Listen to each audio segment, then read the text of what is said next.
एक बड़ी खबर यह भी आ रही है कि कतर ने औपचारिक रूप से जानकारी दी है, यह माना है कि ईरान ने उस पर 12 कामाकाजी ड्रोन और 65 मिसाइलें दागी हैं। कतर पर 65 मिसाइलें ईरान की ओर से दागी गई हैं, 12 ड्रोन से हमला हुआ है। यानी मिडिल ईस्ट के अब दूसरे देश भी वो जानकारियां साझा कर रहे हैं कि कैसे ईरान ने बड़े इलाके पर हमला बोला है। यानी ईरान की ओर से भी अपनी पूरी ताकत का प्रदर्शन किया गया है, सैन्य ठिकानों को निशाना बनाया गया है।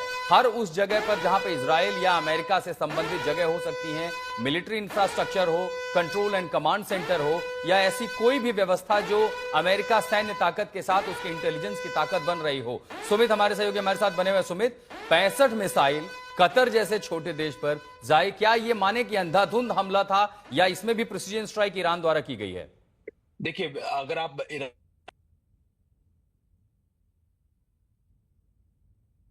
ठीक है, सुमित से हमारा संपर्क टूट गया है। कुछ और भी तस्वीर हम दिखा रहे हैं कि कैसे मध्य एशिया इस समय धमाकों से गूंज रहा है। ये देखिए, ये जो आप तस्वीरें देख रहे हैं, ये इंटरसेप्शन की हैं। जैसे ही कोई खतरा आता है तुरंत इंटरसेप्ट कर लिया जाता है। अशरफ वानी हमारे साथ जुड़ रहे हैं। अशरफ, कतर जैसे एक छोटे से इलाके में 65 मिसाइलों से ईरान क्या संदेश दे रहा है कि बस वो कुछ भी सब कुछ तहस नहस कर देगा, या 65 मिसाइलों के पीछे भी उसके टारगेटेड लक्ष्य थे? कतर में तो अमेरिका का सबसे बड़ा सैन्य बेस है। बिल्कुल, न सिर्फ सबसे बड़ा सैन्य बेस है बल्कि साथ ही साथ कतर मात्र ऐसा एक देश है जिसके सभी देशों के साथ, चाहे अमेरिका हो चाहे फिर खासतौर से ईरान हो, क्योंकि पिछली बार जब 12 दिन का युद्ध हुआ था तो कतर ने ही मध्यस्थता करके युद्ध विराम कराया था ट्रंप के कहने पर ईरान और इजराइल के बीच में। तो कहीं ना कहीं जो है ये साफ ईरान दर्शाना यहाँ पर चाहता है कि वो अमेरिका को चैन की नींद नहीं सोने देगा। जितने भी उसके सहयोगी हैं, जितने भी उसके बेसिस हैं, उन पर आघात करेगा। लेकिन आशुतोष, एक दिलचस्प बात है, अभी अमेरिकन कैजुअलिटीज का फिगर आना बाकी है।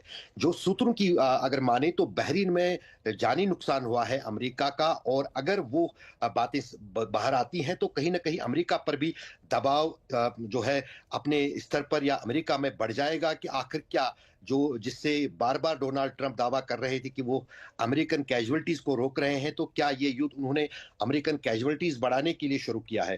कैजुअलिटीज हुई है अमेरिका की, जो सूत्रों के अनुसार कहा जा रहा है, क्योंकि हम पुष्टि नहीं कर सकते हैं जब तक इस पर कोई खुलासा अमेरिका की तरफ से नहीं किया जाएगा। तो कहीं ना कहीं चोट पहुंचाने की कोशिश यहाँ पर ईरान की तरफ से अमेरिका को, और ताकि अमेरिका भी देखे। और जहां तक दूसरी बात जो है, जो आप कह रहे हैं कि क्या ये खाड़ी के देश एकजुट हो जाएंगे ईरान के खिलाफ हमले के लिए, वो नहीं अशरफ, ये भी बताइए, अगर बहरीन पर हमला हो रहा है, कतर पर हमला हो रहा है, दुबई पर हमला हो रहा है, इन इलाकों पर हमला हो रहा है, तो एक संभावना ये भी तो हो सकती है कि वो अमेरिकी सैन्य अभियान में शामिल हो जाएं कि अब तो ईरान का तख्ता पलट कर देना है, और ऐसे में वो अगर एक साथ हो जाते ईरान तो ऐसे भी अकेला पड़ जाएगा।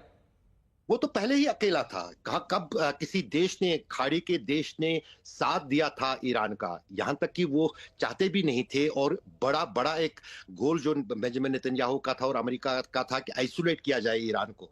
लेकिन कहीं ना कहीं जो पिछले दिनों इजराइल की तरफ से कतर पर भी स्ट्राइक्स हुए, यहां तक कि और कई फलस्तीन में तो जारी था ही ये युद्ध, लेकिन कतर पर जो एक स्ट्राइक इजराइल की तरफ से थी, उसके बाद खाड़ी के सभी देशों को ये लगा कि भले ही ईरान उनके लिए एक दुश्मन है, लेकिन सबसे बड़ा दुश्मन इजराइल है। तो जाहिर है कि जब कल भी हमने देखा कि यूनाइटेड नेशंस में हो या फिर जो अलग अलग मुस्लिम देशों की तरफ से जो निंदा हुई है इन खाड़ी के देशों पर ईरानी हमले की, लेकिन उनमें पहला जिक्र ये था कि ईरान ने जो इजराइल ने है इन हमलों की और इस जंग की शुरुआत की है। तो जाहिर है कि एक तरफ आम लोगों को जो है वो साधना है यहाँ पर खाड़ी के इन देशों के लिए एक मजबूरी, क्योंकि अगर आम लोगों की बात की जाए तो वो कहीं ना कहीं ईरान की तरफ से, चाहे इजराइल पर हमला हो या यूएस बेसिस पे हमला हो, वो साथ है। हमने तस्वीरें, लेकिन ये संभावनाएं भविष्य के गर्भ में है, क्योंकि फिलहाल सबसे बड़ी खबर ये, इजराइल और अमेरिका का दावा खामनेई मारे गए,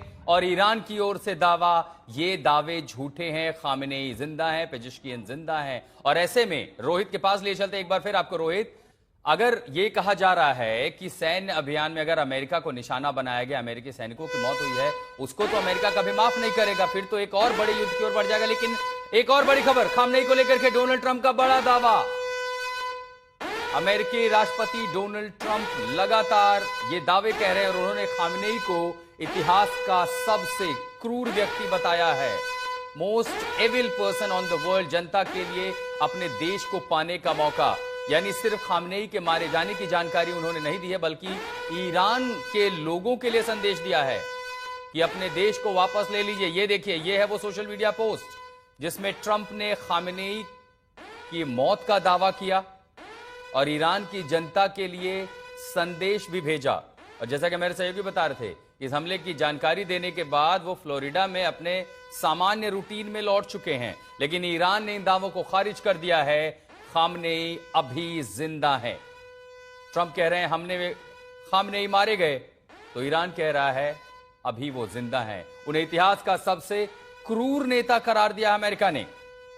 अगर आपको याद हो कि ईरान में जैसे ही अचानक एक सिविल अनरेस्ट शुरू हुआ, लोग सड़कों पर आए, बहुत सारे लोग मारे गए थे, उसके बाद से ट्रंप उन्हें लगातार सबसे क्रूर नेता कह रहे हैं। तो बड़ी खबर, खाड़ी देश धधक उठे हैं, वहां पर युद्ध शुरू हो चुका है। कहां खत्म होगा ये कोई नहीं जानता, लेकिन अगर खामनेई मारे गए हैं तो ये मध्य पूर्व एशिया नहीं बल्कि पूरी दुनिया के लिए सबसे बड़ी खबर। जब ट्रंप ईरान के लोगों से कह रहे हैं कि जनता के लिए मौका है, अपने देश की बागडोर खुद संभालिए, अपने देश को वापस पा लीजिए। और यही रिजीम चेंज का मकसद अमेरिका का था। जब इस हमले की शुरुआत हुई तो सबसे पहले बयान में अमेरिका ने कहा था कि कैसे इजराइल के साथ एक साझा ऑपरेशन किया गया, जिसमें इजराइल का मकसद था सैन्य ठिकानों को नेस्तो नाबूद करना, तो अमेरिका का मकसद था नेतृत्व को खत्म करना ताकि तख्ता पलट हो सके। और संभवतः मध्य पूर्वी देशों में ईरान ऐसा पहला देश है जहां रिजीम चेंज के लिए हवाई हमले का इस्तेमाल किया गया।